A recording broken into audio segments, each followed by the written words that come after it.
Bir nefis olarak sizlerle güzel bir elmalı rulo pasta tarifi paylaşıyoruz. Üzeri için hazırladığımız pastacı kreması ile çok daha lezzetli hale gelen bu tarifi mutlaka denemeli ve tüm tariflerimiz için de kanalımıza abone olmalısınız.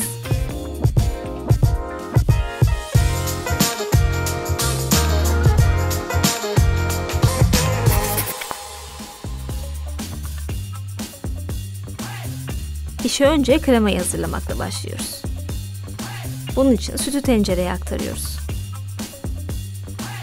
Üzerine de şeker. Bir yumurtanın sadece sarısını kullanacağız.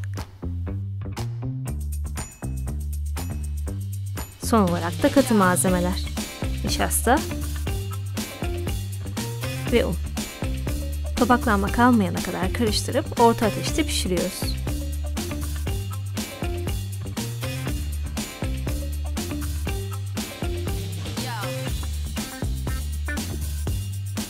Süt kaynayınca ocaktan alıp tereyağı ve vanilya ekliyor. Yağ eriyene kadar karıştırıyoruz.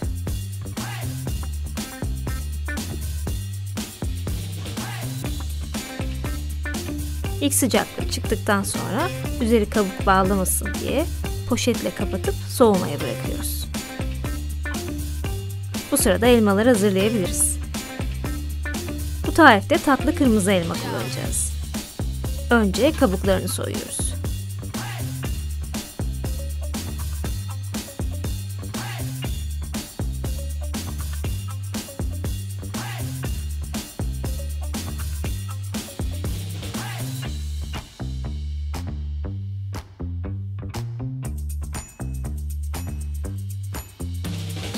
Soyduğumuz elmaları da rendeleyeceğiz. Rendenin kalın tarafını kullanıyorum.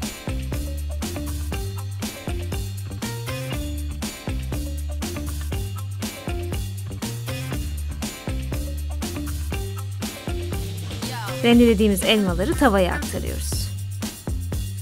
Üzerine limon suyu ve şeker. Karıştırıp pişiriyoruz. Elmaların suyunu çekmesi gerekiyor.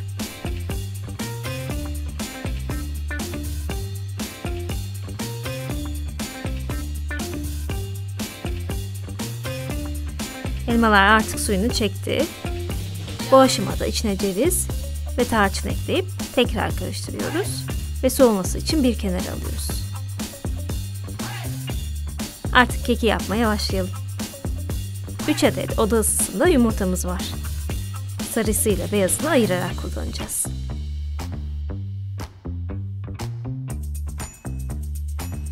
İşe önce yumurta beyazlarıyla çalışarak başlayalım. İçine bir fiske tuz ekleyip yumurta beyazlarını çıkmaya başlıyoruz. Köpürmeye başlayınca kekte kullanılacak şekerin yarısını yavaş yavaş ekleyip bir yandan da çırpmaya devam ediyoruz.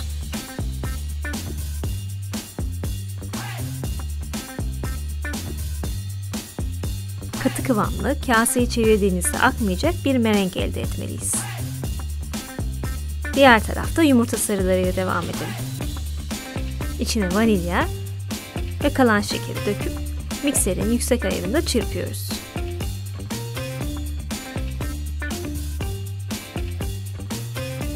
Yumurtaların rengi açılacak ve bu şekilde kabaracak. Artık sıvı malzemeleri eklemeye geçebiliriz. Ilık süt ve sıvı yağ. Bir yandan da çırpmaya devam ediyoruz. Son olarak katı malzemeleri ekleyeceğiz. Eleğe unu ve kabartma tozunu alıp harca eleyerek ekliyoruz. Ve yine mikserle çırpıyoruz. Topaklanma kalmayınca iki harcı birbirine yedirmeye başlayalım. Kabaran yumurta beyazlarını söndürmemeye çalışacağız. Bunun için katlama yöntemiyle merengi yumurta sarılı karışıma yediriyoruz. Gördüğünüz gibi muhteşem köpük köpük bir harç. Artık tepsiye döşeyebiliriz. Fırın tepsisine önce elmalı harcı hiç boşluk kalmayacak şekilde yayıyoruz. Tepsinin altına mutlaka bir yağlı kağıt serin. Kenar kısımlarında mümkün olduğunca düz bir çizgi şeklini düzeltmeye çalıştım. Bu harcın üzerine aynı şekilde kek hamurunu yayacağız. Hamuru bu şekilde döküp çok fazla oynamadan bir spatula yardımıyla yüzeyi düzeltiyoruz. Şimdi pişirme. 175 derecede önceden ısıtılmış fırının alt üst ayarında yaklaşık 12 dakika pişiriyoruz. O sırada soğumuş pastacı kremasına krema ve labne peyniri ekleyelim. Ve bu malzemeleri ekledikten sonra da uzun uzun çırpalım. Pastacı kremasının ne kadar katı olduğuna göre gerekirse biraz daha krema ekleyip tekrar çırpıyoruz. Bu kısım biraz kullanılan kremadan kremaya göre değişebilir. Bazı kremalar daha cıvık olduğu için az miktarda kullanmak yeterli oluyor. Dekoratif bir şekilde uygulama yapılacaksa kremanın kesinlikle katı kıvamda olması lazım. Ben size bu şekilde kıvamını göstermeye çalışayım. Daha cıvık bir kremayla düzgün bir süsleme yapılamaz. Kek pişti. Üzerine yağlı kağıt serip ters çevireceğiz. Çok sıcak olduğu için çevirme kısmında biraz yardım aldım. Üstteki yağlı kağıdı dikkatlice sıyırıyoruz. Kek soğumadan hemen uzun tarafından yağlı kağıt yardımıyla rulo yapıyoruz.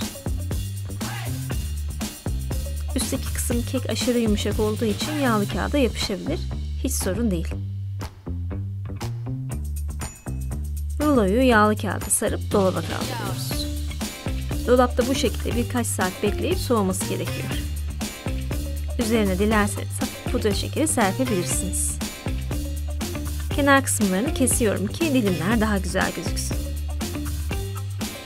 İstediğimiz büyüklükte dilimler kesiyoruz.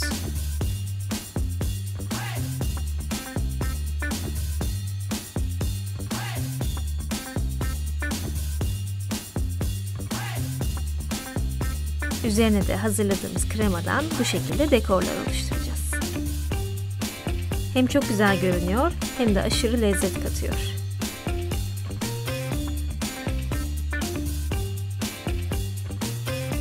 Keki inanılmaz yumuşak ve lezzetli. Krema da ağzınıza dağılacak.